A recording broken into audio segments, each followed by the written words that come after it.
Hello friends, welcome to my YouTube channel A D Krishna classes. तो friends, इस video में सीखेंगे निर्देशांक ज्यामिति के बारे में।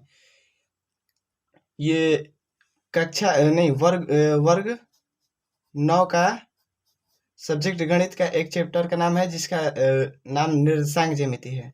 ये जितना इम्पोर्टेंट 9th क्लास के लिए है, उतना इम्पोर्टेंट 10th क्लास के लिए भी है। तो चलिए ज़्यादा बात ना करके अपने सवाल पर आते हैं। पहला इसमें है निर्देशांक तल। निर्देशांक तल किसे कहते हैं?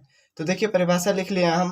कार्तीय तल को निर्देशांक तल कहा जाता है तथा इन रेखाओं को निर्देशांक अक्ष कहा जाता है। इस जितना सब लिखवाए हैं टोटल को एक बार डायग्राम के रूप में हम लोग समझ लेंगे। डायग्राम पीछे बनाकर हम लोग समझ लेंगे। पहले परिभाषा देख लेते हैं हम लोग। ये कार्तीय तल हुआ। अगला है क्षैतिज रेखा। क्षैतिज रेखा किसे कहते हैं?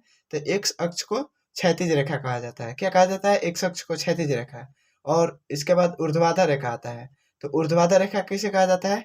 तो वाई अक्ष को ऊर्ध्वाधर रेखा कहा जाता है। ये भी हो गया।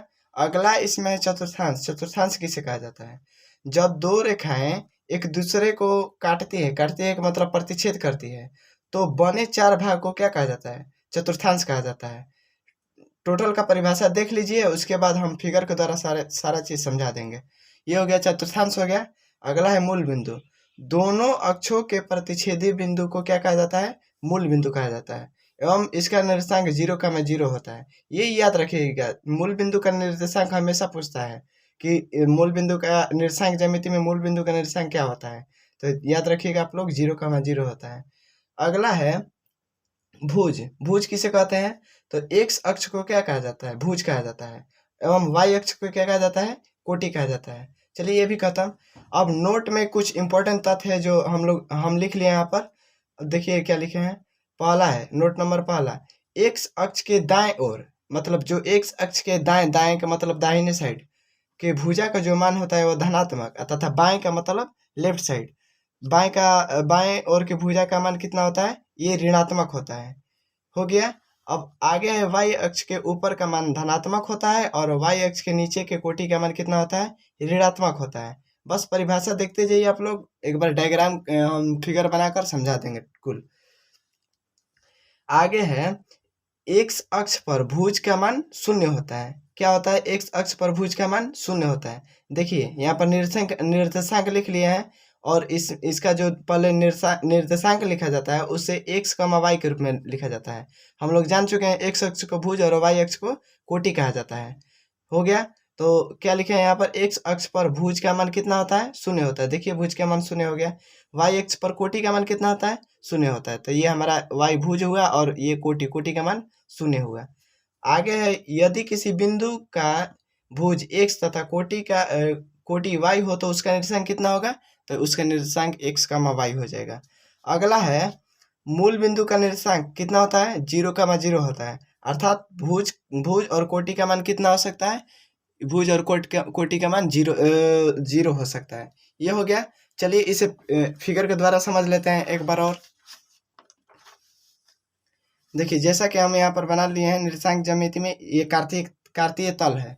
कार्तीय तल यहाँ पर एक्स है। ये एक्स अक्ष को क्या बोला जाता है? लिखवा दिए हैं, ये इसे क्षैतिज रेखा बोला जाता है। क्या बोला जाता है? तो इसे क्षैतिज रेखा बोला जाता है।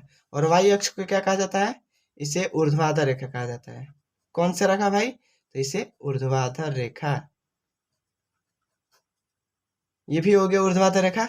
अब देखिए, इसमें बताए थे इसके बाद क्या है? चतुर्थांश। चतुर्थांश, ये 2 रेखाएं है ना, ये दोनों आपस में क्या कर रही है? प्रतिच्छेद बन रही है। तो यहाँ पर 4 भाग बन रहा है। ये प्रथम, ये द्वितीय, ये तृतीय, ये चतुर्थ। तो ये प्रथम चतुर्थांश हुआ। चतुर्थांश को हम लोग पद भी बोल सकते हैं।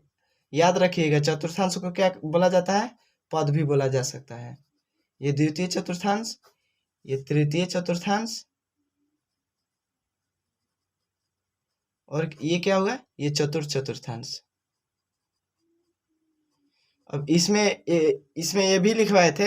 अब इसके बाद है मूल बिंदु। मूल बिंदु क्या है?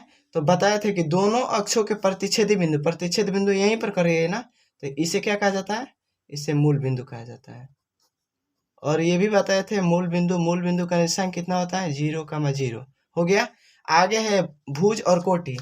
देखिए बताए थे ये एक्स अक्ष को क्या बोला जाता है, भुज, और वाई अक्ष को क्या बोला जाता है, इसे कोटि बोला जाता है।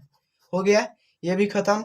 अब नोट में कुछ लिखवाए थे कि एक्स अक्ष के दाएं ओर के भुजा का मान ऋणात्मक होता है। तो ये एक्स अक्ष हुआ ना, ये जितना खींचे हैं ये एक्स अक्ष हुआ। तो एक्स अक्ष के बाएं ओर के मतलब ये इतना, तो ये बाएं ओर ये जितना होगा, ये टोटल कितना होगा, ये धनात्मक के रूप में होगा, मतलब कि प्लस प्लस। और एक्स अक्ष के बाएं ओर इसका मान क्या होगा, इसका मान ऋणात्मक हो जाएगा। ऋणात्मक का मतलब माइनस, इसे कर लीजिए, ये माइनस और ये प्लस। फिर बताए थे कि वाई अक्ष के ऊपर के कोटि का मान ये धनात्मक होता है, मतलब जो ये ऊपर होता है ये धनात्मक के रूप में होता है, और नीचे का मान कितना होता है, ये ऋणात्मक के रूप में होता है। क्या होता है, ऋणात्मक के रूप में। अब इसमें ये भी देखिएगा, ये जो 4 भाग बन गया, ये प्रथम चतुर्थांश में जो चिन्ह होता है ये दोनों प्लस प्लस के रूप में होता है, क्योंकि देखिए वाई एक्स के ऊपर का मान प्लस ही है और एक्स एक्स के बाएं का नाम बाएं का जो मान होता है वो प्लस में ही है। द्वितीय में माइनस प्लस होता है, तृतीय में माइनस और माइनस होता है, और चतुर्थ में क्या होता है, यहाँ पर प्लस और माइनस होता है।